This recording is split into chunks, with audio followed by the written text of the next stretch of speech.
And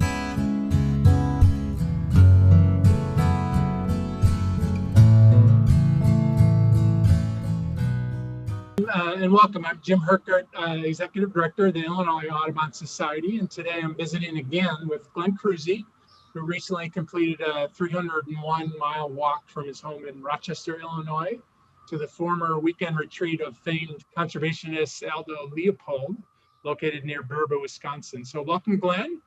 And in our pre-walk conversation, you told our viewers a little bit about yourself, but I think a little background on yourself today would also be in order. So tell us a little bit about yourself.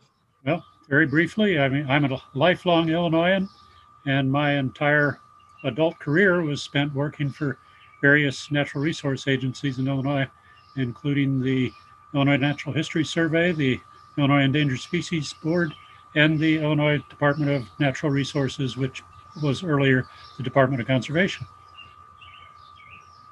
Awesome. So you planned your 21-day adventure, walking to the shack, to depart on April 22nd, when we talked last, which was Earth Day, of course. And so were you able to maintain your daily route and schedule, and how did weather effect come into play?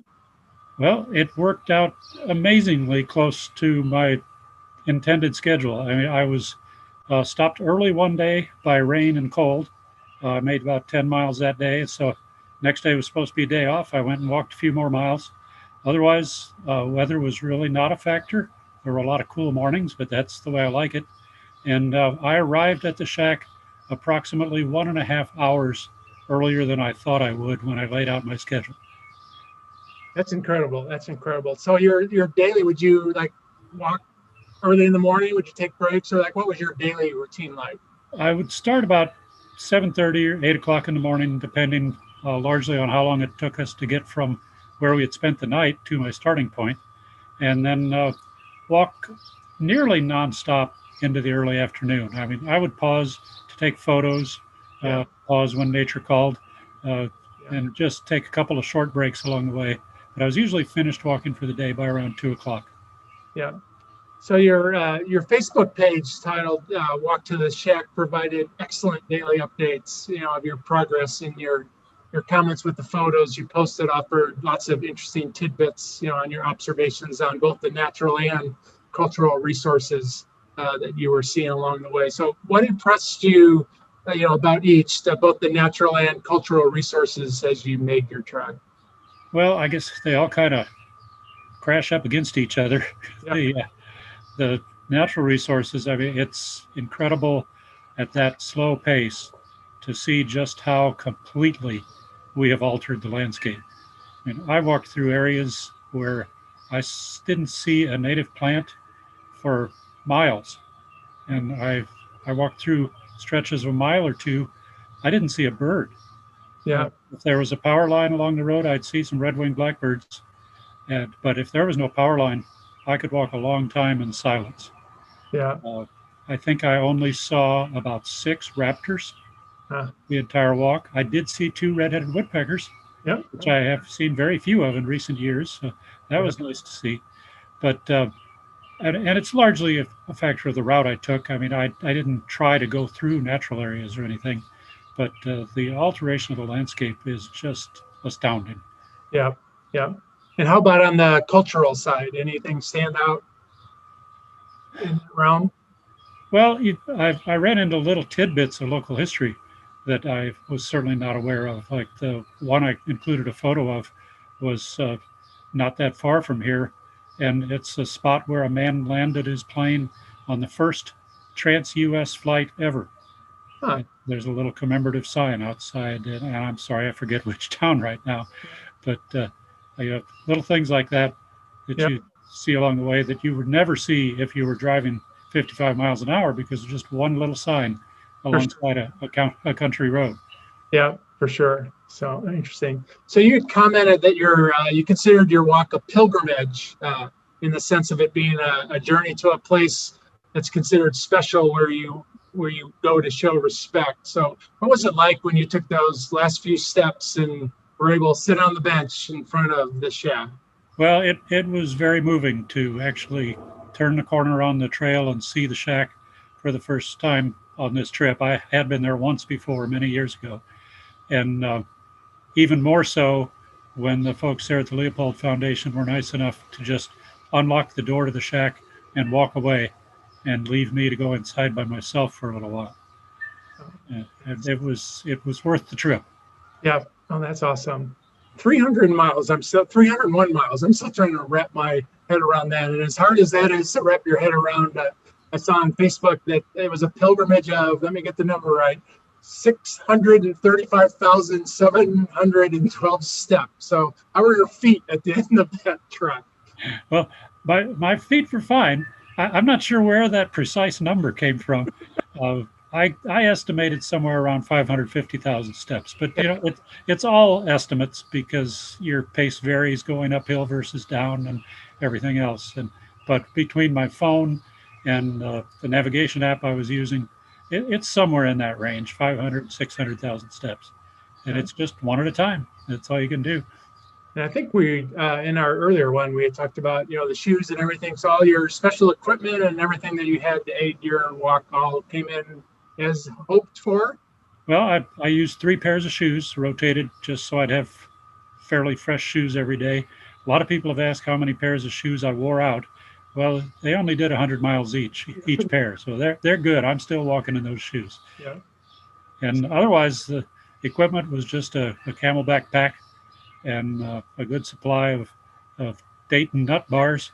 But with Nancy, my wife, keeping an eye on me the whole time, I was never at a loss for snacks or a short break if I needed one. A couple of those colder, rainy days, I could call her. She'd come along in the car. I could sit on the heated seat for a little while, ready to go again. Oh, that sounds like a great support. Yeah, very grateful for Nancy for all her support for you there. So, best day and why? Best day. Wow. Well, I mean, the obvious, of course, is the day I got there. But maybe it just on the opposite end of the walk, the first day, the idea that I'm really going to do this. Yeah. At least I'm going to give it my best shot, because all those months of planning and walking to try to get in shape for this long walk, there's still that nagging thought of, I don't know, at my age, am I going to be able to do this? But it worked out great. Yeah, very, very good. How about your most profound discovery along the way? Ooh, tough questions, Jim. Most profound discovery. Well, it's not profound, and maybe it's not even really a discovery, but I was reminded that 99% of the people you encounter out in the world are about as friendly as you could ever hope. I mean, almost every driver would not only move way over on the road when they saw me, if they could, they'd almost all wave. A few did stop and ask if I needed a ride or if everything was okay. Like I say, the vast majority of people out there are friendly. They're willing to help you out if they can. I did not encounter one adverse reaction from a person. I didn't even run into a mean dog. Oh, that's awesome. It was just a very peaceful, sedate walk all the way up. Yeah, no, that's great to hear. That's great to hear. So again, you sort of described this as your personal pilgrimage, but as we talked just a couple minutes ago, I know Nancy helped. So if you want to expand a little bit on Nancy's help, and were there any others who supported you along the way? Well, this was definitely a case of I couldn't have done it without her. Yeah. Nancy got me to my starting point every morning. She made sure I was supplied with snacks and water when I needed it. She'd check on me 2 or 3 times a day. She'd be there to pick me up at the end of the day and get back to the hotel. And she thought of things every day that hadn't occurred to me. I would get in the car in the morning and there'd be something there that I hadn't even thought about, but it came in handy later. Yeah. Yeah, it was a 2-person effort. I didn't do this on my own at all. Yeah, that's awesome. So, any other sort of thoughts that you want to sort of share with folks as you reflect back on your journey?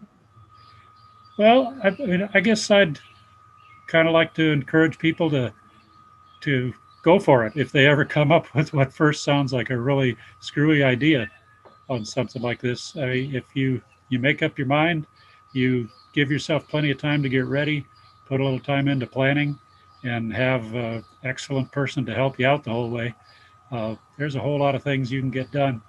Uh, I'm not sure my dad has yet gotten over the idea that I walked 300 miles by myself. I'm sure I think he was pretty worried that I was just going to get run over out there somewhere, but he's glad I'm back. But I guess what I'd offer to everybody is, what the heck, go for it. Yeah.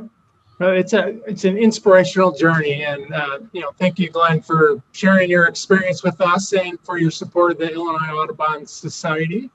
As a reminder, Glenn used this walk as a fundraiser with proceeds that benefited both the Aldo Leopold Foundation and the Illinois Audubon Society, for which we're extremely grateful. And if you want to, you can still make donations to Illinois Audubon Society on our website at the donate tag there. And if you do, please include a notation with Glenn's name and walk to the shack. So again, Glenn, thanks so much for sharing your parts of your journey with us. And I'll let you have the closing word. Well, I'd just add a thank you for myself to everybody that donated and everybody that followed me on my Facebook page. Last I knew, the donations between the two organizations were approaching $6,000. Oh, that's awesome. In my mind, I had kind of thought if I could get $10 a mile, I'd be happy. I'm looking at almost 20 a mile, so I'm very pleased with all the support. It's really been overwhelming. Some of my posts have been looked at by close to 900 people.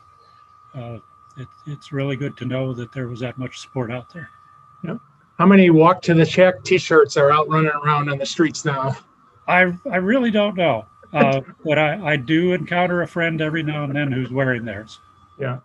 So once again, thanks so much for thinking of Illinois Audubon as part of your journey and for sharing it with you. So thanks. Okay.